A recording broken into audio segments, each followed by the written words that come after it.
I need water.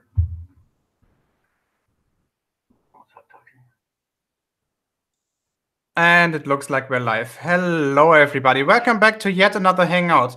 Today, I have some really special guests who haven't actually joined in much of my Hangouts lately, / ever, because I literally only know one of them. So, may I present to you Christian Kelly. Hello. Hi, how are you? Good, I'm doing well. Okay, and last but not least, Professor Games. Howdy. Hey, how are you? I'm doing well. Okay, so this will be actually a hangout where I won't interfere that much because we agreed that it would be an open discussion between the two of them. So Christian and Professor, I guess you just like start. All right, that's basically up to you, Professor. You're pretty much invited me to come and talk about our ideas. So why don't you go ahead and start? It's something I've never done before, and really don't even bring this stuff up very much. So, but I'm ready to answer anything you need. All right, so I guess we can just start with the three pieces of evidence I had set up for this debate that I thought we were gonna do more formally. But if you're still open to hearing them and like maybe trying to refute them, I can give you one. I'll start off with the first one I was going to ask, and it involves the star trails within the northern and southern celestial poles. To give some context, if you look at the northern hemisphere and do a time lapse of the stars looking at Polaris, and you do the same thing in the southern hemisphere looking at Sigma Octantis, number one, you'll notice that the star trails in the northern hemisphere spin counterclockwise, while the southern hemisphere star trails spin clockwise. And the fact that both this happens and the fact that we have a southern celestial pole star suggests more we're staring into the sky of a spinning globe Earth. What's kind of your response to that, and why it appears to conform to a globe but is actually a flat plane? Okay, so where are you looking at the southern celestial pole? Where are you seeing At the southern hemisphere, you can only see Sigma Octantis in the southern hemisphere. Correct. So that, and you're seeing that. That's a camera. I'm saying that observation seems to conform to how the globe model is shaped. Yeah, I'm not familiar with that particular fact, but I am familiar with the northern hemisphere and the way that moves. That's pretty much tells you right there that star doesn't move, and neither do we. And the star, everything else moves around us. Hang on. What about the southern celestial pole? You're still kind of ignoring that and the southern star trails. You can from looking up, you can at the North Star. Yes, and you also look up in the southern hemisphere, you see Sigma Octantis, which is the southern hemisphere's equivalent of Polaris. I'm not. You know what? I'm not following where you're going. What you're talking about?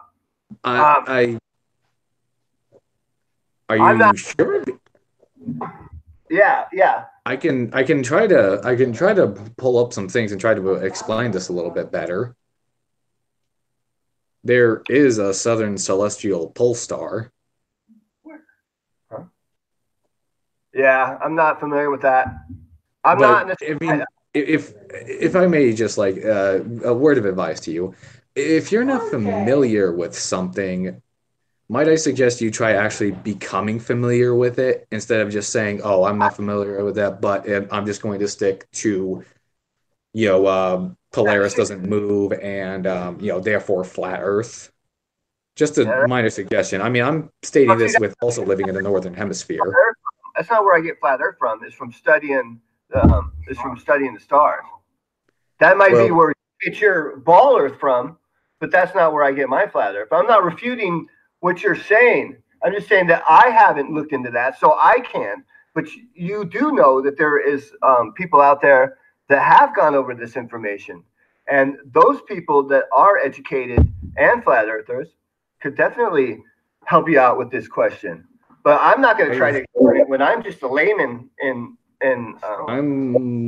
All right. I mean, I'm not gonna try to pressure you too much about this. I just strongly suggest maybe look at Oh the yeah, flat Earth and the globe Earth arguments for Polaris and Sigma Octans, because most of the time when I'm referring to this, I have the image in my head of the azimuthal equidistant projection that has become the flat Earth model of choice.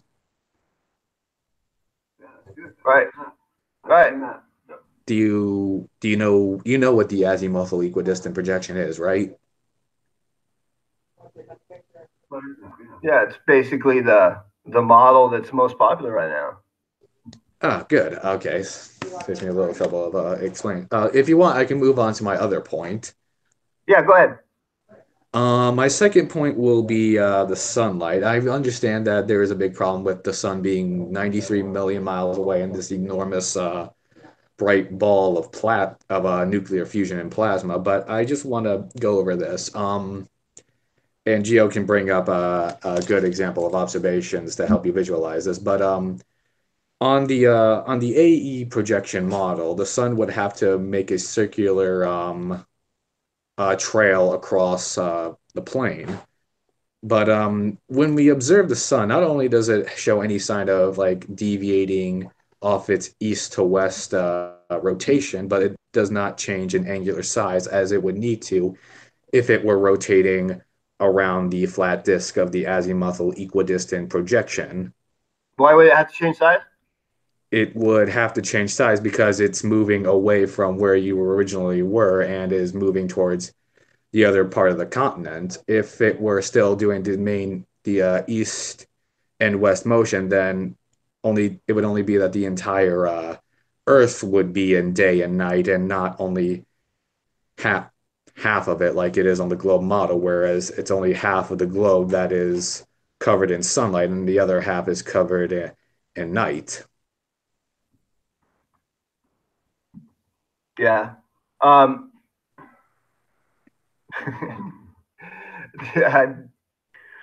I don't understand. Here's the thing, man. Um, you're trying to break these things down when I didn't design that model or any of that. There's a different reasons on why I'm flat Earth. All that though is very easily explained. I've seen videos on them to refute what you were saying. Could you explain the videos, like what those videos say? I mean, Well, in your well, best words. no, here's the thing: is like I was trying to tell you is this is the first time I've tried to do something like this. What I want to know from you is why have you not had this debate with someone who is been doing this for like years, like Mark Sargent, the well-known ones, Mark, the who I'm I'm talking about, Yeah, debate. I know who you're talking about, and I'm still kind of a layperson. I'm not sure Mark would be interested in talking with such a an honest nobody like myself when there have been other people on my side of the argument who has done this for a very long time. And Nathan Oakley, while he does host a quote unquote debate show, the guy is very totalitarian about it and is not exactly someone who would I'd want to have a a debate with on such a topic, because he is way overly aggressive over the entire subject. But Yeah, I did have somebody who did have a who claimed to have a lot of knowledge about this, called the Mind of God, and I asked him similar questions about this, and he either outright refused to answer my questions, or was just like trying to dodge around it. see, I don't think that you're looking at the big picture because you're still focusing on these specific questions that you have, and you have to look at the whole picture, right? I I can I kind of understand actually am. what's I not. actually do look at the whole picture. I look at all of the evidence as a collective. I just chose like three just to for the sake of time, and we aren't just sitting here for hours and hours on end looking at each and every iota evidence each of us would present. That's why I tried to narrow it down to only three. I understand. All right. Well, let's start with this. Do you watch a lot of flat Earth videos? I've watched a few. A few. Okay. And were they disputing, or were they trying to convince you that the Earth was flat, or were they disputing it? I saw a lot of attempts of negative evidence for a globe and not exactly a lot of positive evidence for the flat Earth. Okay. Um, so you really haven't really looked at it. I mean, let me tell you where I'm coming from. Okay. I really didn't care either way. I just did. I had a lot of time on my hands. I didn't work for a very long time because of an injury. So I started watching videos. Now I saw all these flat Earth videos and whatnot. I thought it was the stupidest thing I've ever seen. So I never looked at it again. I went about my business. Later on, my father had passed on, and after a little while, I started going through the things that he had left behind, and I didn't pay much attention to what my father had been doing his whole life. But what he'd been doing his whole life was tracking down his family. My dad was a biblical scholar, and he was also a police chaplain. And what I had found and what he had dug up was about 200 years of my family's history. He had found basically every person that I'd ever been related to going back to 1775. And I had items from almost every one of those family members, boxes after boxes. My brother and I started going through this stuff, took absolutely months. And after months of going through these things is when we determined that that is something that a lot of people were trying to hold on to for a very long time. That this whole thing where they were trying to get this science thing off the, the whole heliocentric model going is something that was resisted for hundreds of years and really never took hold until Disney and NASA came around. I mean, still flat Earth was taught in all over the world until in the early 1900s. People think it was taught for the last 500 years that this is the model it was. It wasn't. It was only recently taught. Last 120 years that's where we live. And most people wouldn't even teach it after it was taught to them. It took a long time until they got enough generations taught where it became that was fact. Okay, I can. All right. Well, first of all, my condolences over what happened to your father, first and foremost. Hey, everybody dies. And anyways, real quick, that's when after I come to realization that's where we live. That's when I started watching videos. I didn't do it before. I didn't learn from a video. I didn't get no revelations from the video. It was much deeper than that. It was hard, just paper, pictures, things that came from a long time ago. Stuff that nobody had, only one. But all right, that's very like I said, my condolences. But I saw one thing in the chat, and it kind of reminds me to bring up one thing. One thing you and I actually talked about in the live chat of where we met. Which was your thing about like the connection between Werner von Braun and Walt Disney. Yes. Yeah, can I just like interject some of the information I have about that and just like some questions I have? Yeah. From what I know of the history of Walt Disney, he started making his cartoons at around the 1930s, around the time of the American Great Depression. And Disneyland was not open until, I believe, 1955.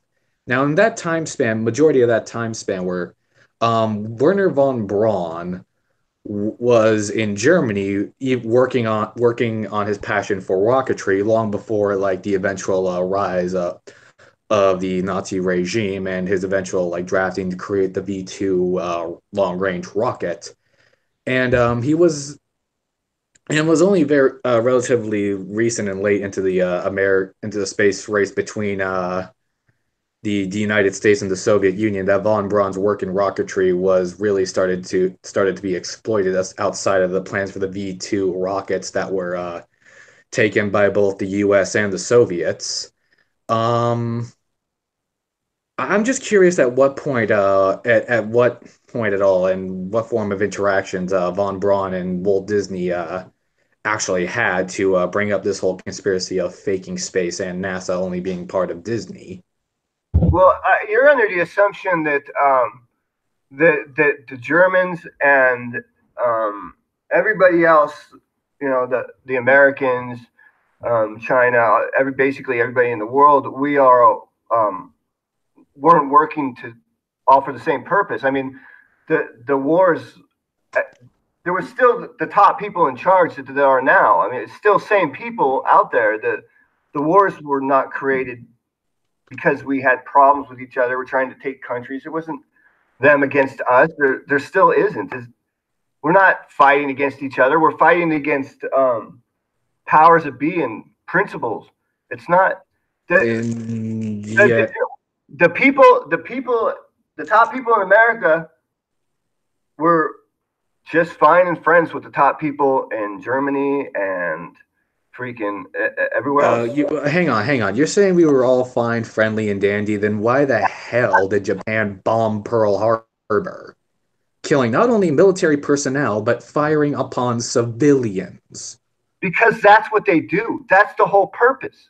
To kill They can we they. just like Okay, let's. You want to break it down? There's actually one person that's or one entity that's we all know who that is. It's eventually there's hang on. I hate to interject again, but I just need to process this. You want me to believe that the reason for Pearl Harbor was for being bombed and hundreds of people being killed was not because we cut off Japan's supply of oil, which we were providing 90% of it to for their war efforts against China and their alliance with the Axis forces, leading them to attack Pearl Harbor and trying to cripple our navy, but because the ominous, nameless, faceless they were just were doing I don't know what. Could you explain well,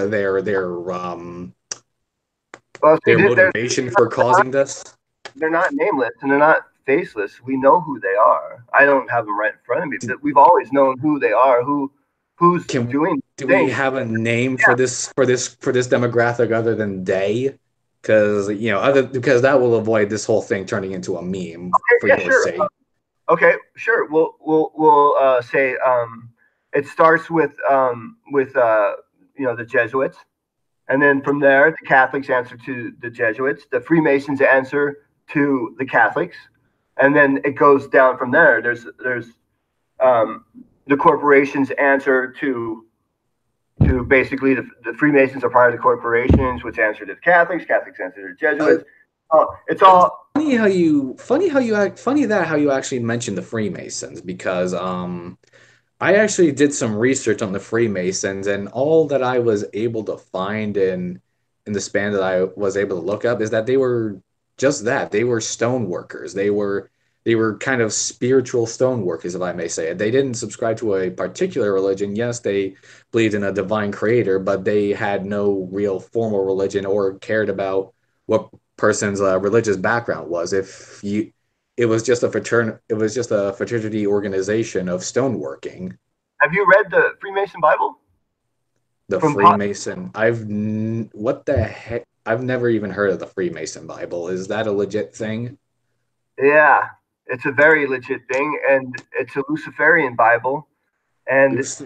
the Freemasons are Luciferians. They don't all know they are. Hang on. Freemason.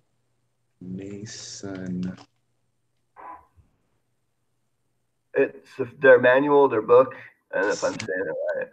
But yeah, Are it's you positive that this is are you positive that this is anything to do with Luciferian and just not maybe just like a guidebook of how their like how the organization works or just like maybe a guide to some of their craft? do you think that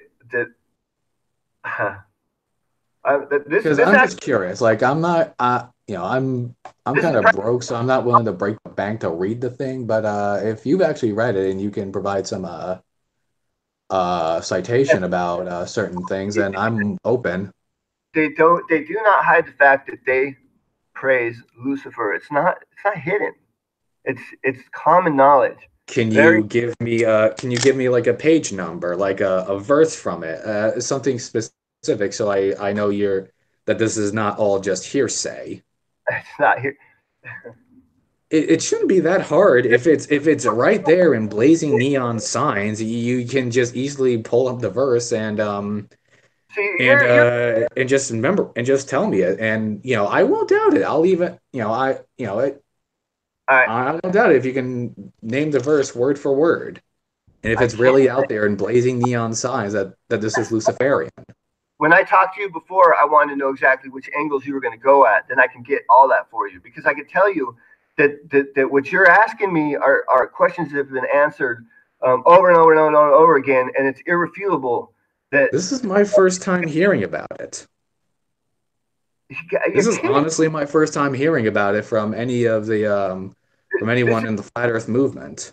oh, then you have not you are not paying attention, or you're not watching enough because I've mostly focused on just the geometry and physics that were being argued because that's really the main sticking point with me is that you have to argue against the geometry and established physics. I mean, if you can you can provide the burden of proof on those things that say that this is a flat Earth, then I'm fully willing to listen to it. But I mean, that just mostly just due to the fact that I'm not religious. well, no, that's fine. And actually, the science is easier to prove the flat Earth than it is with the religious doctrine. I mean, they both prove it, but it's actually easier because your science is so bad, numbers are so crazy and stupid. What Once you, exactly is wrong with the numbers? Because a lot of the mathematics are actually working. I've heard a lot of like issues about the like I've heard a lot of like flat earthers say the reason things disappear from the bottom up is due to perspective. Do you know the actual law of perspective and how it works? there's simple tests you can do. I mean, you're saying like with the ships that disappear below the curve, correct?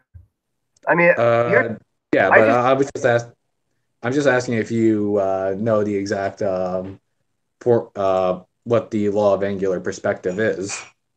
I know that the curve is 8 inches per I'm mile. asking, I'm not asking about the curve. I'm asking about the law of perspective.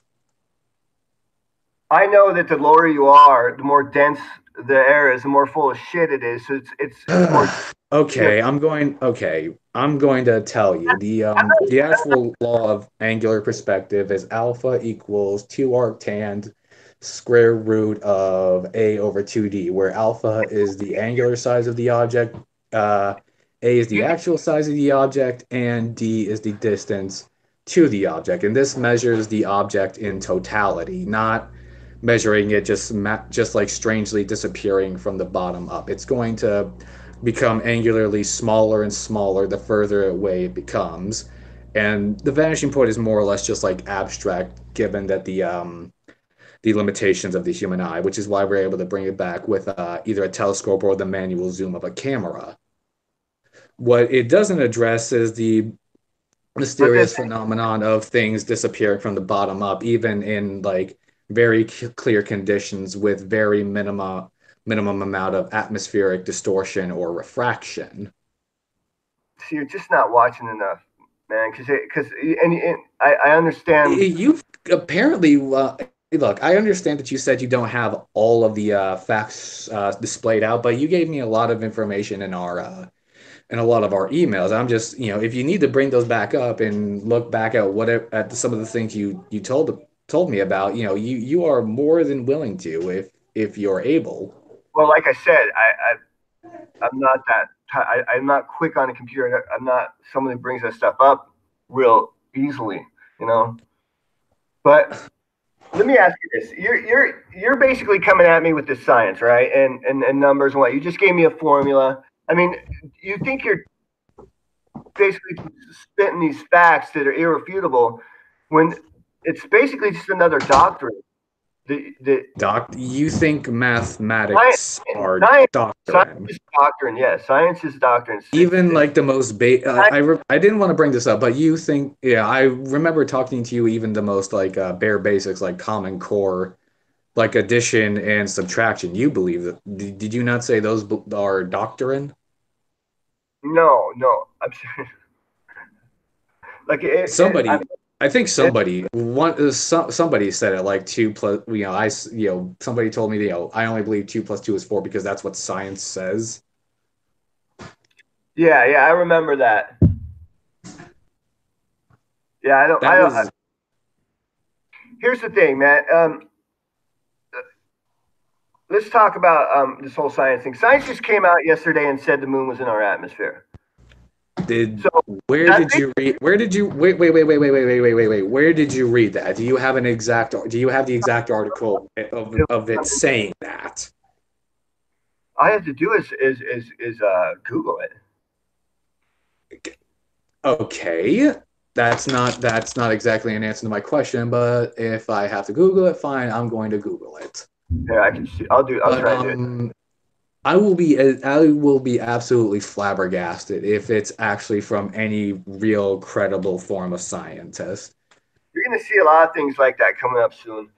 I think, sorry to interrupt you guys, but I think I can abbreviate that search a little bit. So the article from this was from rt.com. I'll just post it in the internal chat and then also in the external chat. And they are quoting a scientific paper from, give me a second, from the journal, oh, come on, it's loading. From the journal JGR Space Physics.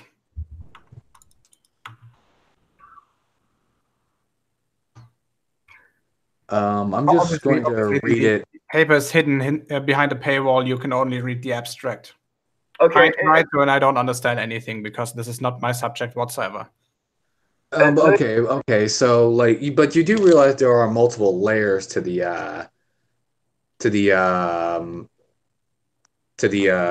our atmosphere, right? There are multiple layers. I believe that the air gets extremely cold and extremely dense when you get closer to the crystalline dome that covers the flat. That's not my question. Oh, you're talking Do about you want down to know why there are assorted layers of low. the atmosphere? Yeah. Please let. Hey, bro, can you get the cat? Hold on 1 second. I gotta get the cat. 1 second. Okay. Well, believe it or not, he's actually way better to talk to than mine to God, guys. Hey. All right, you're talking about closer to the ground, right? And that there's different layers. The lower you go, the denser they get. Correct? Yeah. The lower down the layers of atmosphere you get, the more compact the air particles become. Do you Right. want to know why that is? Pollution because of density.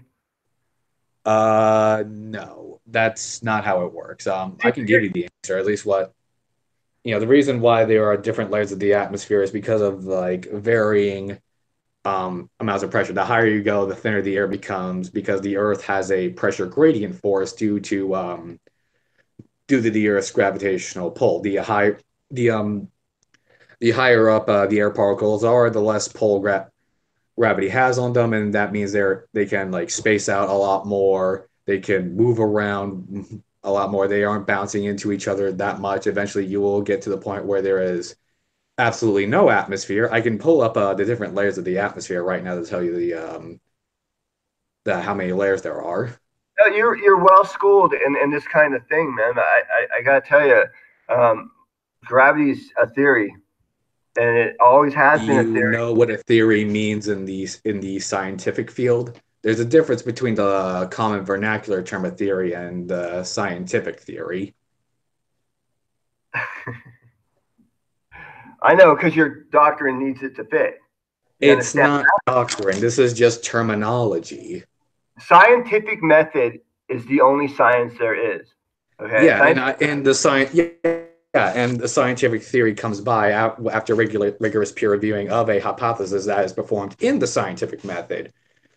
basically, it's backed up by a numerous and very amount of qualitative and quantitative amounts of evidence that's been gathered. It was pretty much not even accepted until Albert Einstein came and gave you the theory of relativity, and then they The said, theory, and it yeah, was only a couple yeah, years that ago was that, oh, we proved it, but nobody would understand their science to prove it. So they it's math. obviously the physicists that were also in Einstein's field of study seem to understand it. I will fully admit I don't understand like the Einsteinian theory of gravity. I'm just as a How many? layperson, I'm more of the understanding of the Newtonian laws of gravity. Right. Putting it simply, like the to like help out with the difference of it, and this is a good layperson way I've heard about. A law is the what, and the theory is the how in scientific study. Yeah, I've never heard that. I mean, not a lot of people hear about it, myself included. I'm rather a science advocate, but you You know, are so. it's not exactly like a common thing to do unless you've done a lot of looking into, especially when Right. it comes to like on both sides. Once you learn the terminology, you start like figuring things out a bit better. Okay, so you're a science advocate, so you studied Nikola Tesla immensely, I imagine, since he was. Oh, of course, he wasn't a scientist; he was more of an engineer. But did you? I haven't looked that much into Nikola Tesla, but I have heard a lot about his work in figuring out how electricity works. But of course, a lot of his work was stolen by Thomas Edison. Well, correct. Yeah, he was actually he ripped him off. Tesla perfected the bulb. He made it work. It didn't work until Tesla got his hands on it. There's a Yeah, I mean, he perfected it, and he was able to capitalize on its effectiveness in terms of business. Yeah, Edison was a great businessman, great salesman. But Tesla, we wouldn't have anything without him. We got everything from him. We've got the power grid. We got I can't name them off, but I think he's got remote control, the transformer, the electric engine, um, The and it goes electric, that's I'm great. not too sure about that, but I'll look into it. It seems like Look at that. something Basically, like Tesla would have looked into. we have basically everything because of him, and we would have had free energy because of him, but they shut that down real quick. But Well, free energy, it would have had its own problems, but Nicholas, either way, let's just maybe we should. We're kind of going off on a bit of a tangent. Let's just bring this back around to some of the all right, well, he wasn't. so what we were talking about earlier, with just like let's just bring this back to just the general geometry of the Earth, and maybe what we were some of the points we were talking about earlier. All right, but I need you to back up on that because you're not really. I'm not a scientist that's familiar with all those things. I wasn't doctored that way. It's So not doctrine. It's literally yeah, like it's more or less like just like just getting the general knowledge of how a lot of things work. Like I can't name word for word all the engineering and physics behind what makes an automobile work, or all the chemistry that goes into cooking and baking. But having just like some of the general knowledge, just getting that little seed of like, oh, that's kind of like how this works, or like that's why it bakes this way, or that's how the car moves this way. It's just like giving you that little bit of information just to help you ask more of the questions of like why that is or how that is. That's I agree with you more of completely. how science works. You keep asking questions. You don't just like um stay No, away from them. I understand what you're saying. Um, sorry, I took it by something, but yeah, I lost my train of thought. It's okay. Take your time.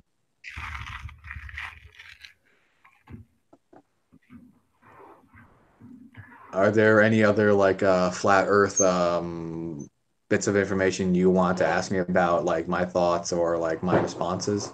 Yeah, definitely. I'm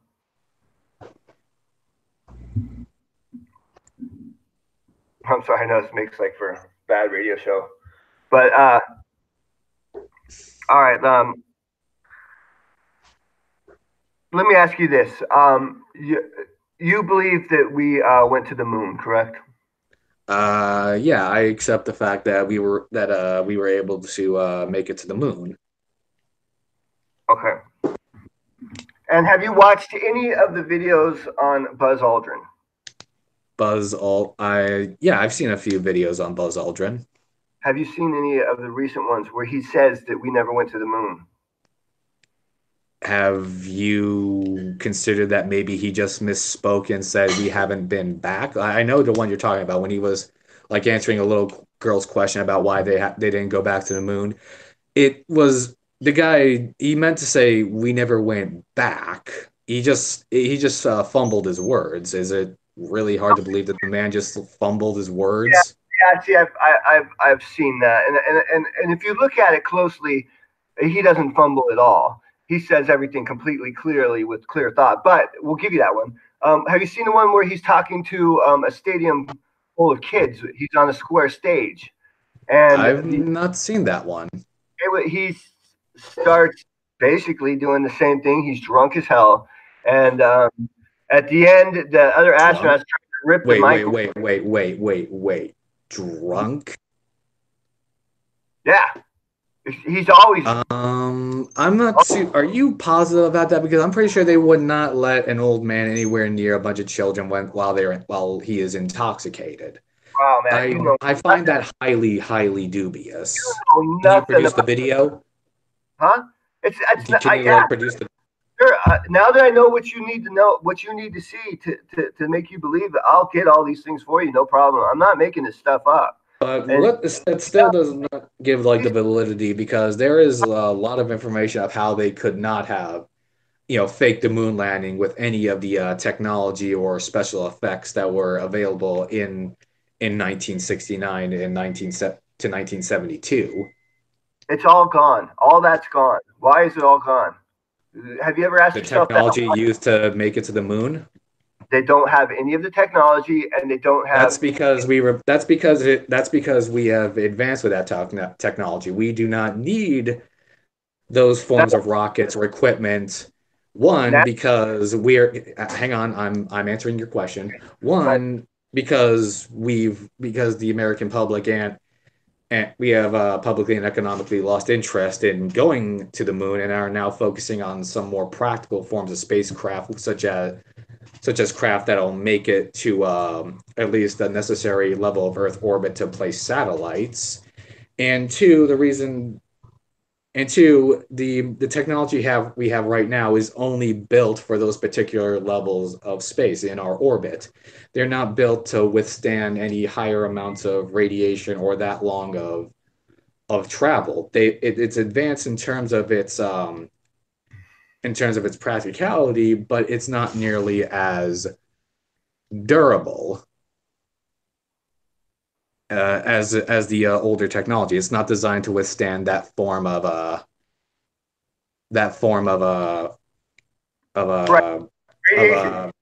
I can't think of the word right now, but it's we've replaced it a lot with more delicate digital technology as opposed to like the relatively more durable but not nearly as advanced analog technology.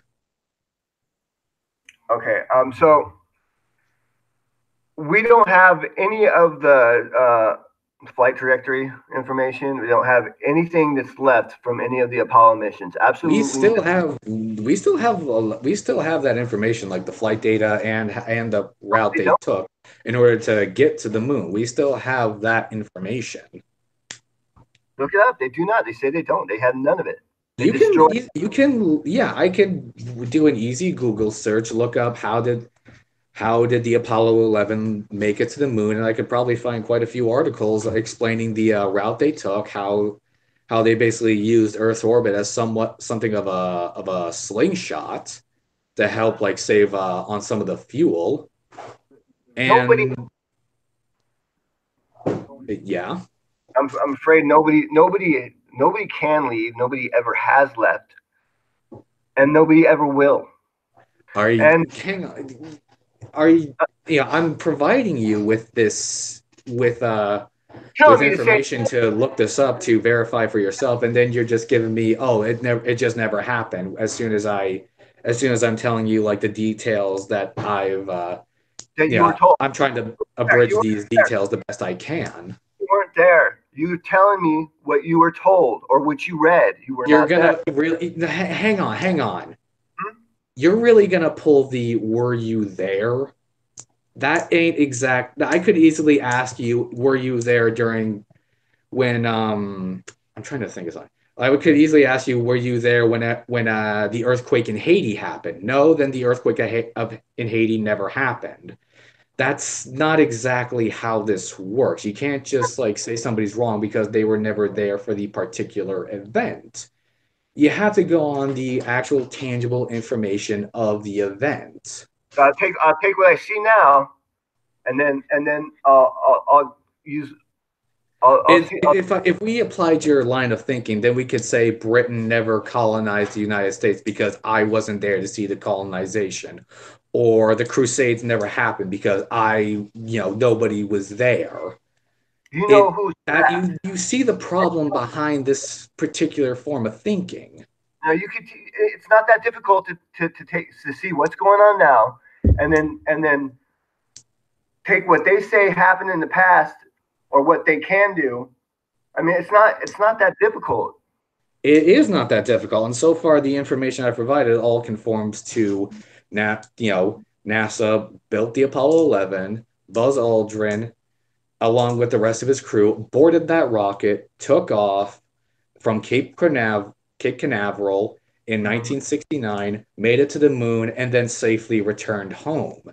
It was a very, very difficult challenge in the 1960s, especially since Kennedy gave the timeline of before the end of the decade. But it You're, was done, but because of the hard work of not only just von Braun but the entire team of NASA designing this rocket and figuring out the physics behind it. you're so much more smarter than I am, and you're great at retaining information. But it is so ridiculous in so many ways. And It might be a lot. I admit it's a lot to process, but just saying it's ridiculous does not immediately mean it's it's just wrong. I mean, as a matter of fact, the more information you can find, the easier it is to find that that when people are not going into any form of specifics on whatever they are claiming against the typical norm, scientific consensus or otherwise, that can be shown to be ridiculous. I'm not trying to insult you, and all I'm trying to say is you seem to have the potential to do a lot of this research and handle a lot of this information. All I I, advocate is that maybe just like put past a presupposition because I did so too, and I will absolutely give you at this point that and pay attention to my words here. When I just go outside and look at my surroundings, yes, it looks flat. It does look like a flat, stationary plane that I live on, but I cannot just simply go off of my senses. And I can tell you why, but go ahead. I've rambled enough. well, no, that's fine. Did you see the press conference after they got back from the moon? The press conference? Yeah, the press I conference haven't. after they got to the moon. You have to. Um, It's the most.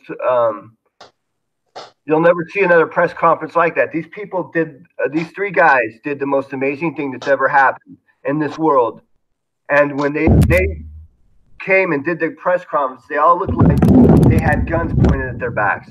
And well, you it's can't probably because like it was probably just like the general like pardon watch the term, it. but It gravity don't of what they have just done, and probably because like depending on how soon this press conference was, they were probably exhausted from going up there so for so long and in low to no gravitational pull, too much and were back. probably just like generally exhausted and probably thought at some point they were going to die because there was not a lot of guarantee. This was the first manned mission to the moon it's hard enough to get men onto the moon. It's a whole other kettle of fish to get them back to the moon, especially once you're going into re-entry. Brother, you got to watch the press conference. You've got to see the way they're acting. You'll know Yeah, that they were probably they were yeah, I get it. They were probably just exhausted and they probably did think they were going to die because again, I mean, do you know how much heat is generated during re-entry? They were probably concerned that the shuttle couldn't handle they were probably a little bit worried that the craft couldn't handle the heat of re-entry and that it was probably going to fail and they were going to die. It was hard enough just getting to the moon. It's a whole other kettle of fish to come back home. they don't put men in those rockets and in those space shuttles. All they They do is did, they have, and they did, and in some cases we still do. only if they want Or them not, to. They don't do it well, unless they. not so much a shuttle, but it was not. It was just like the. I'll just say like the craft. I'm kind of mixing up my words, but yeah, it probably was very much physically, emotionally, and mentally exhausting for those men on that mission. Again, it all depends on on when this press conference was taken. Was it immediately after, like relatively immediately after they had returned to Earth? They were held in isolation for 2 months and then gave the press conference. They Held had in two. They were isolation. That heroes. It was the greatest thing that anyone's ever done.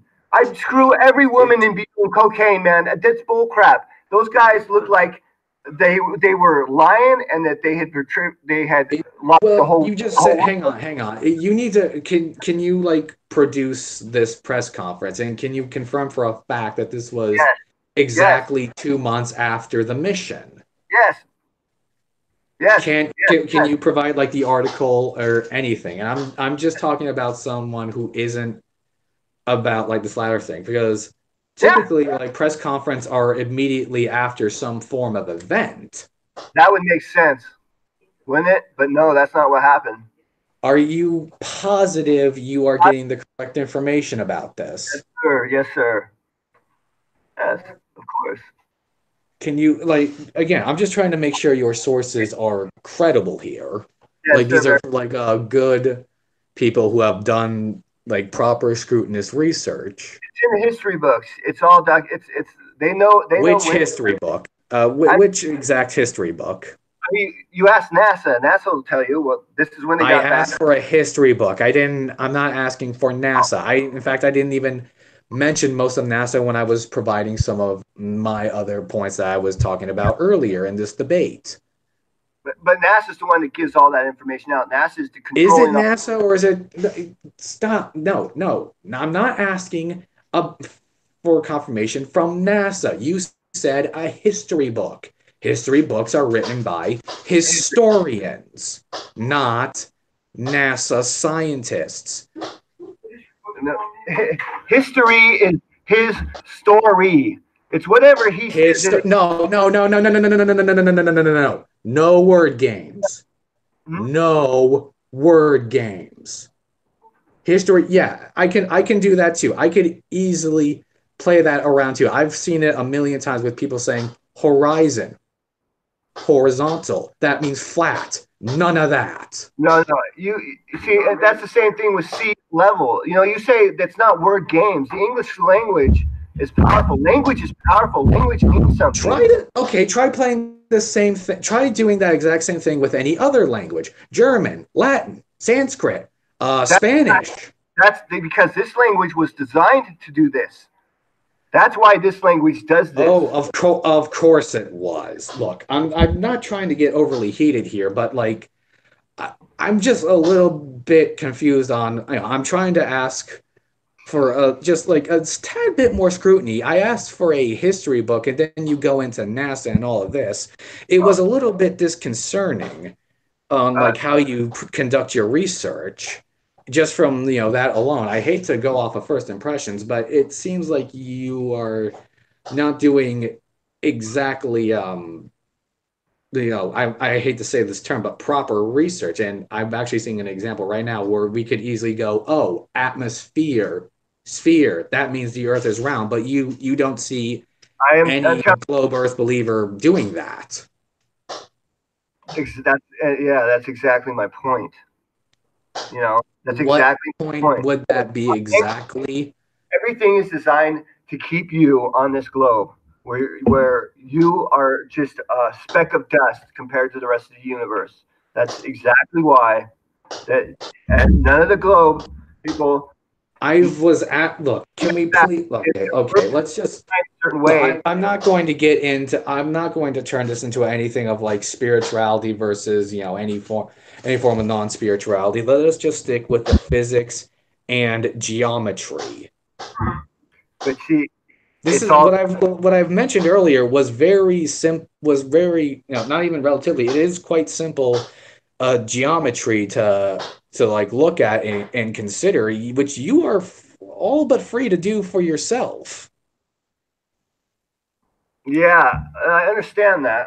But I'm not really interested in working out the numbers in geometry. You're not interested? Well, there's your problem. If you were really like wholehearted For on what? the like this whole flat Earth versus globe Earth debate, then you would actually look into the numbers and the mathematics that each side I've seen each side provide, and look at them, and then come to your best conclusion of which one's numbers and mathematics best conform to what we observe in reality. Yeah, see,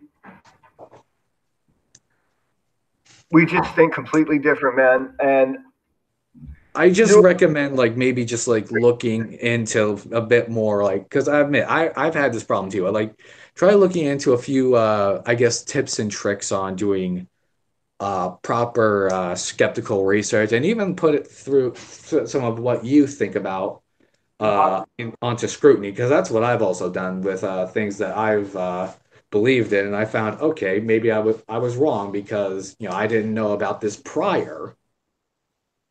That's how learning works. You can't be afraid to admit when you were wrong, and then you just strive to make sure you aren't wrong the next time. You just get. I don't see it that like you're right all the time, but rather you just become less and less wrong.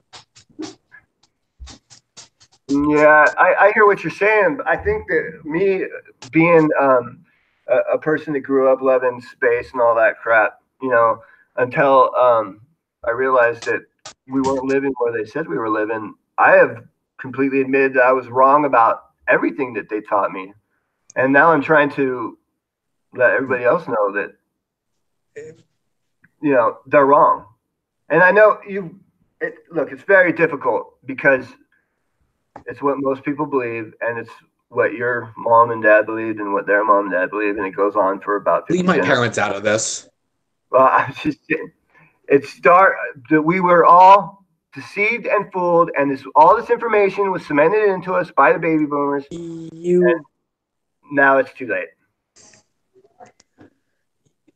you look. I hate to sound like this, but you've done very little to persuade me on what on any validity because even I've had to like tell you about the angular laws perspective how it worked, and we kind of had some issues figuring out the reason why light ships start disappearing on the ocean hull first as opposed to just disappearing in totality.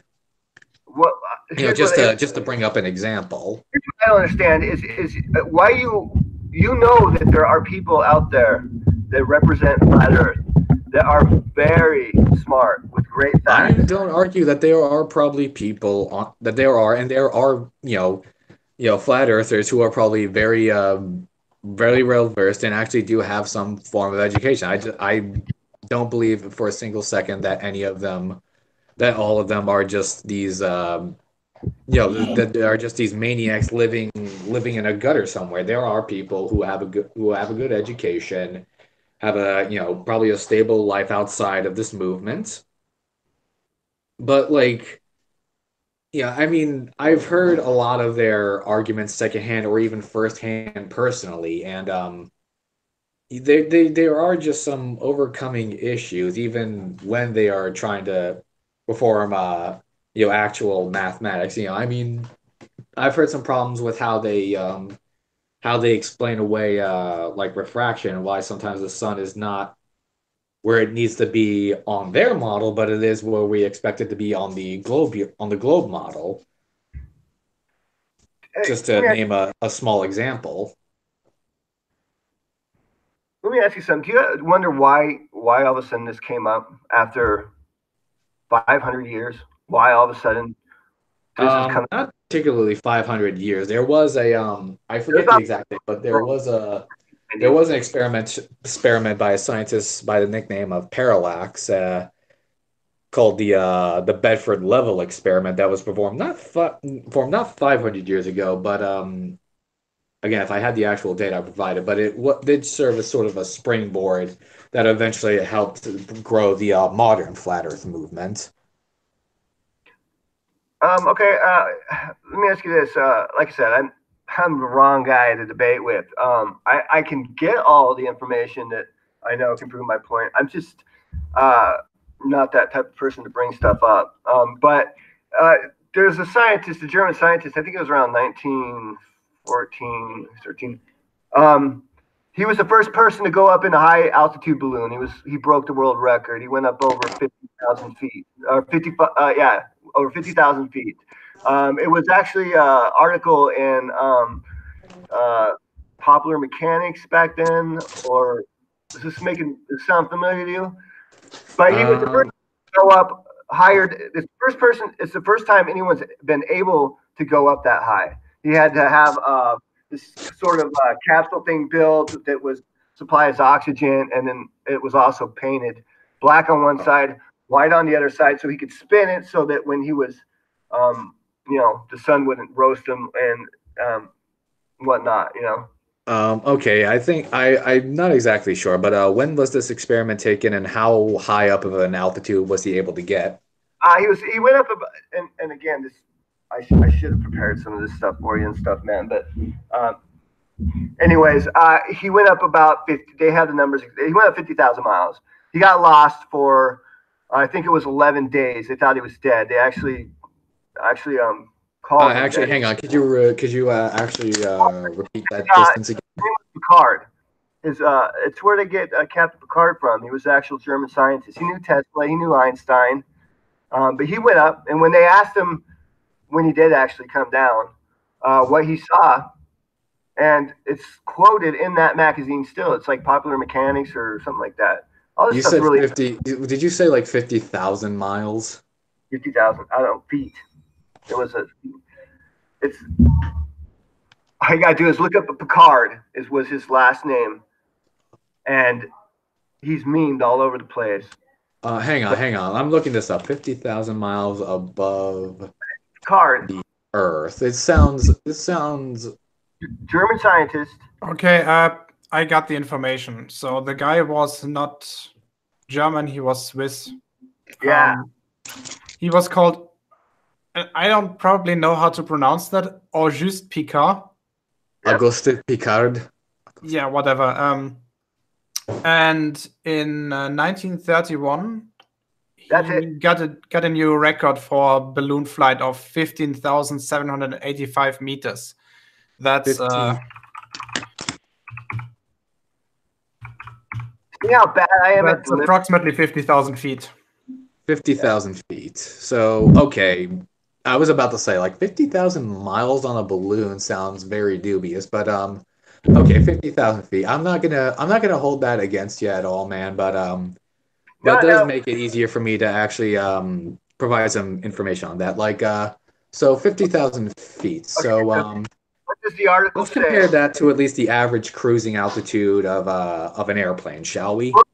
First, let's ask. Why don't you look at the article and see what the article says about what he said when people asked him what he saw? Because no one had seen from that high up, and they wanted to know what he saw. That was the most important thing, and that's what's All the right. most. So what he hang on. Read the quote.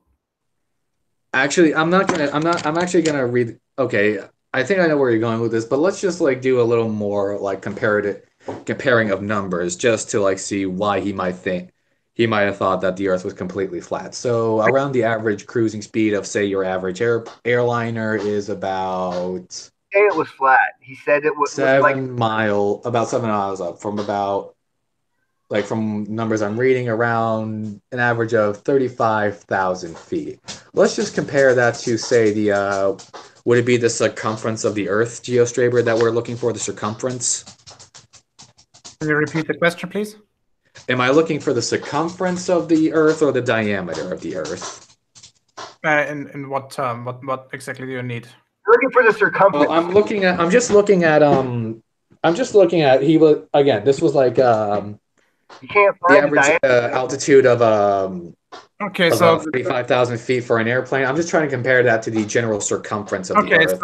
So the diameter of the Earth is approximately 12,756 kilometers.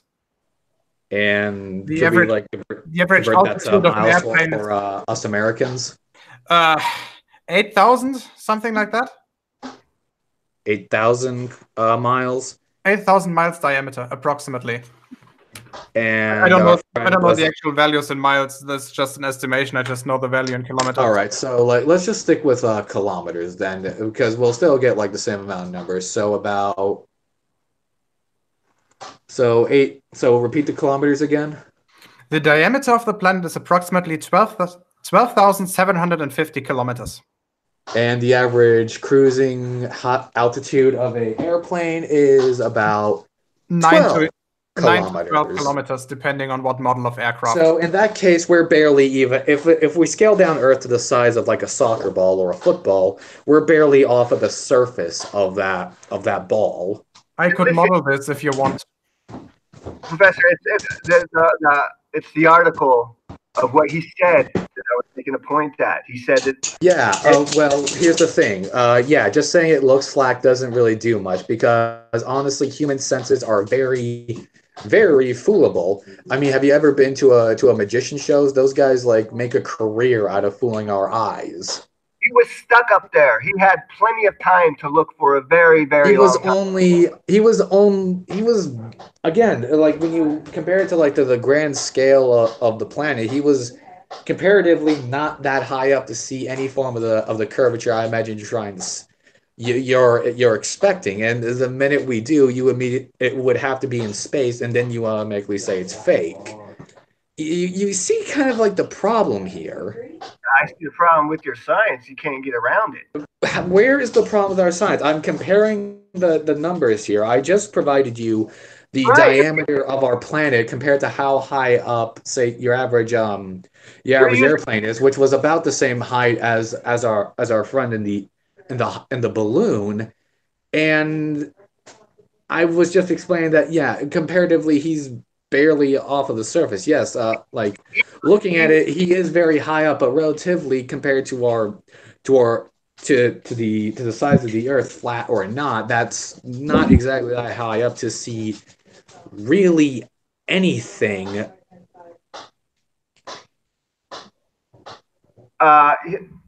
He was actually about 20,000 feet or whatever higher than what most planes fly at. Okay, so so 20,000 feet. So you said about Gio, what was the exact number of it again? Like 50,000 feet he was up? Let's convert 50,000 feet into kilometers. Wait. I'm going to make this easier. I'm going to share my screen. Can you see my screen? Mm-hmm. Okay, so this is an approximately 2-scale model of the Earth with the average altitude of an airplane. The blue line represents the surface of the planet, and the black line represents 10 kilometers above the surface of the planet. So if we zoom out, you can see that it's if you're just seeing only that amount. Oh yeah. Grand scheme, that is barely off the surface. That's not what you see when they go into space. That's not. You're not watching. Want to see how much actually low Earth orbit is in this model? Let's see it. I mean, this is basic. This is to at least the right general scale, right, Gio? Yeah, this is approximately to scale.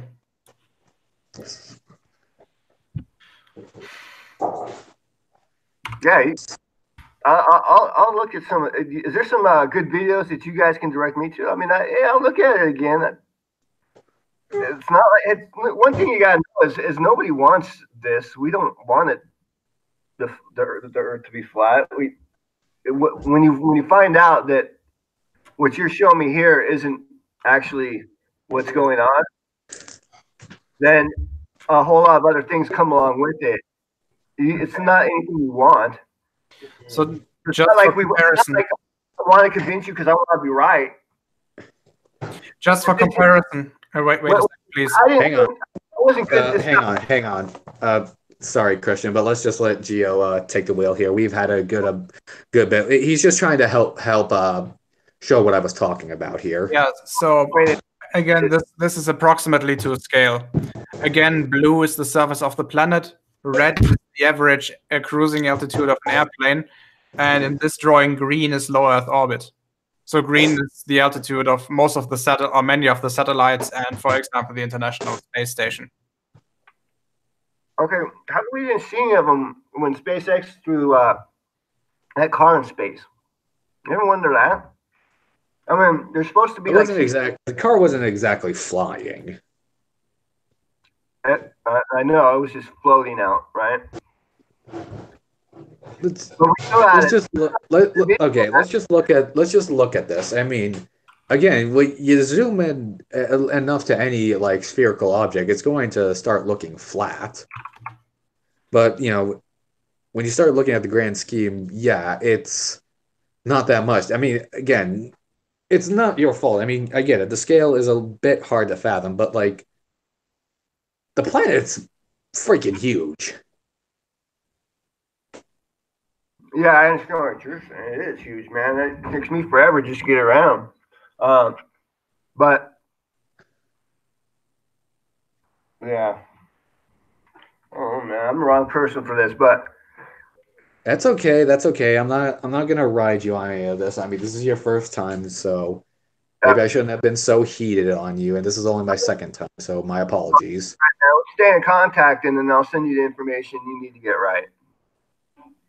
All right, excellent. In the meantime, I strongly recommend you just like double check, making sure all of your research is on the up and up, because there are a couple of things that I think you'll find if once you do like the proper training and research that you found sources that were at best a tad questionable. No, and I get that. And you know what the thing is about when you're searching out videos and whatnot, the algorithms that the search engine use tend to keep you with friends. And so if you don't outwardly search for the opposite side, it's not going to come your way very easily. And so I'm the worst person to defend flat Earth for many, many reasons. But I can tell you that if you look deeply into it, then I think that you will find that there's a far better argument for us being stationary than us actually flying through the universe. I would just like to make one clear statement to you, just because you kept telling me, "Oh, you look into this and you'll see you'll have the better argument."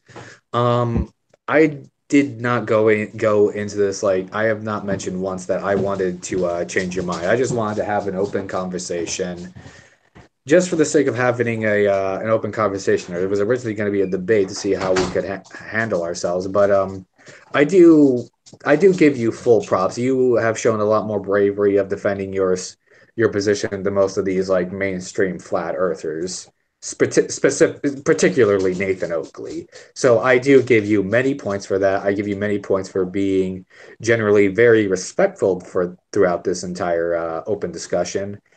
And, you know, I mean, you honestly do seem like a good person who is generally interested in the truth and have obviously gone through a lot of hardships. So I'm not going to ride you too much. I was merely focusing on the ideas that you were providing, not the person itself. And see, Matt, you understand. I appreciate what you're saying, but I didn't come through this the same way other people did. I found that, and when I was speaking about the Freemasons and things like that, I only know about those things and what they're actually really about is because that is my family, and I didn't get thrown into that path that I was supposed to, and so it's I have a library of very old books, and um, unfortunately, back in 2005, I was in an accident and I was in a coma for a while. And since then, I'm not able to really retain much of a memory. So I have enough information to go, you know, forever. But the thing is I can't retain it. But I do have it, and if I organized it, I could probably even So start a channel or something like that. But I've never been interested enough to do that. wait, But so you actually suffered like a severe brain injury? yeah, yeah. That's actually okay. So But that if doesn't I that knew doesn't that prior, I would have been. I probably would not have lost. Tried my best to like not lose my temper with you at all, especially when we got into the moon landing. Because the only I thing mean, no, the only thing that's wrong with me is I don't retain a memory. I'm not like less intelligent than I was. I have a pretty good okay, IQ. I just don't retain um anything. you just can't really retain information all that well. I can't, but I can only retain a general idea of it. But I can always find what I need to go back to it. But there's so much, that. There's so much of everything everywhere. And Yeah, so I understand. Like, I mean, I'm glad you're still able to do like general day to day functions despite your injury. And I just hope all I can advocate for you is just continue to look into this flat Earth, no matter what side you are, and just try to come up with your best conclusions. And all I can provide one more little bit of advice I can provide. Try even if you are on a side, get past your presuppositionalism and just look at the general information. If you have any questions on that you want to hear both sides of the argument, I'll listen to both sides and just like try to figure out which one has the better answer. that is great advice. And if I could just pass a little to you, when you do find out that everything I'm saying is true, you'll hear it from more smarter people than me, of course. Don't let it ruin your world because it's going to bring a lot of information it's going to be like a floodgate of things that you're going to realize, and you're going to have to make some huge changes. And just be The prepared. Here's all I will say. Flat or not, I don't care much about the idea. If it is flat, so what? The sun will still rise and set as it always has, and I will still go by my day-to-day life. My only problem is if it really starts advocating like just the general throwing away of stuff that that has been proved that science has done that actually works. It's not flat earth itself. It's like trying, but it's also trying to lump, like you said, like the science that has worked and just like throwing it away so we all just go back to living in caves just for the sake of you don't like science. You are not by any means that kind of person at all. You seem actually like you seem very much like interested in inquisitive. Oh yeah. And I cannot fault a person for wanting to just ask questions, no matter what side they're on in a debate, and just wanting to learn. Correct. Correct. And hey, man, I wouldn't be so sure about all of this or not until I could tell you one thing about the truth. When it comes to uh, learning the truth, it's not something that you just all of a sudden It's a feeling. It's it's more powerful than that. It was when I figured out where I was, or at least I got an idea. I don't know where I am, but I got an idea. I know that I'm not where I thought I was. But when I got an idea of where I probably am, then it was more of a feeling than it was anything else. And that's something you can't refute. It's like the way that your mother's your mother. It was like an awakening almost. And that's what that's why there's not a lot of people that go flat Earth. how many of them hear him going back to being heliocentric? I mean, I've only seen one interview one interview with a person that went from flat Earth to heliocentric. So I can't really comment on anyone's reasoning for going into the flat Earth argument. All I can do is just like provide my side for the globe Earth heliocentric model. We have a discussion or even a formal debate, and we just try and we just like present it to the audience. yeah, I know. And I think me and a lot of the chat can agree. You were definitely a very very pleasant person to talk to, even if we do have our differences on the matter. Seriously, I feel like a bumbling idiot, and I am a bumbling idiot. But I'll tell you what, man, I'll do this again, and I'll get more prepared. And I kind of really didn't take this very seriously. It's perfectly fine. It was your first time. I did not do any better on my first time, so don't like don't like ride on anything. And I might not be very good at this, since you were so open to like your injuries and what you've gone through. I might as well tell you that I am, without saying too much, I am high functionally autistic, so I do have a lot of problems with like social stuff.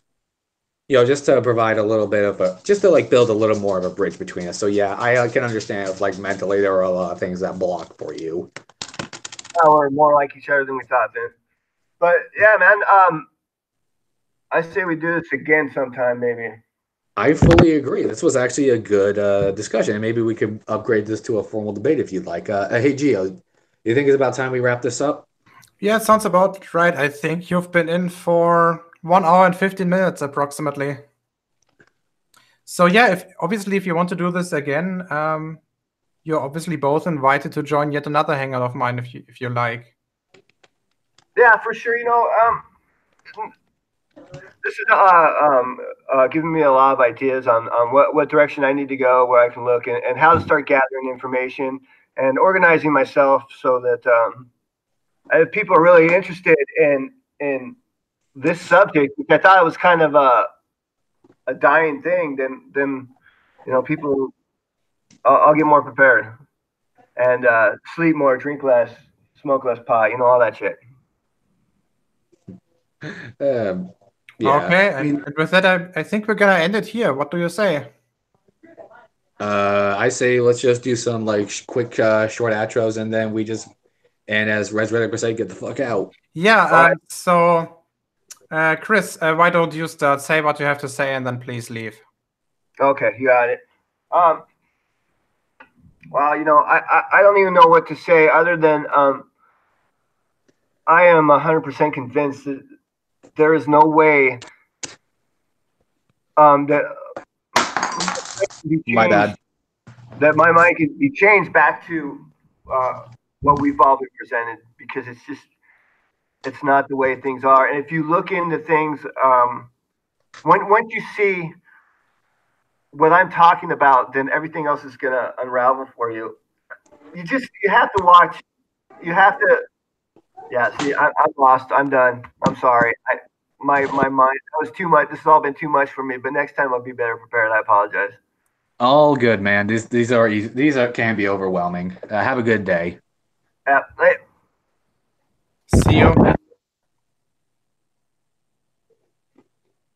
I guess I say what I gotta say next. Yeah, but wait, he's still in here. So, Chris, you actually have to hang up, Chris. Okay, let's just assume that he's gone. So yeah, now it's your turn. Well, luckily I wasn't gonna say anything anything derogatory to him anyway. But I do think I did a lot better in this debate than I did in my first debate with the Mind of God on Fight the Flat Earth channel. You can check that out. Thank you all for watching. I apologize if I got a little oh, he's gone. Oh, he did hang up. But I apologize if I got a little heated with him at some point, or some people say, "Oh, I was too soft on him," or "Oh, I should have been so mean to him." But honestly, considering how he handled himself, I honestly do applaud him for his approach. He presented some of his stuff, and he was really, really willing to have a discussion. So I'm not going to fault people who are doing this legitimately and are not and did not get in any ways angry about it. So, for anyone asking, he did not rage quit. It was just the end of the debate. So, generally, did I go into this trying to change his mind? No. Did I at any point change my mind and see that the earth is flat? No. If I have to look at it professionally, he did not provide anything to change my mind, but I do advocate him for his efforts and also for holding a civil conversation. I rambled about this for too long, so I'm just going to say check out Constable Conspicuous, and I'm just going to get the hell out of here. Thanks again, Gio. Sure. And with that, I'm going to end it right here. Thank you, everybody, for watching and checking this out. Next Hangout, I don't know. I haven't planned anything, but we'll see. So again, thanks for watching, and bye-bye.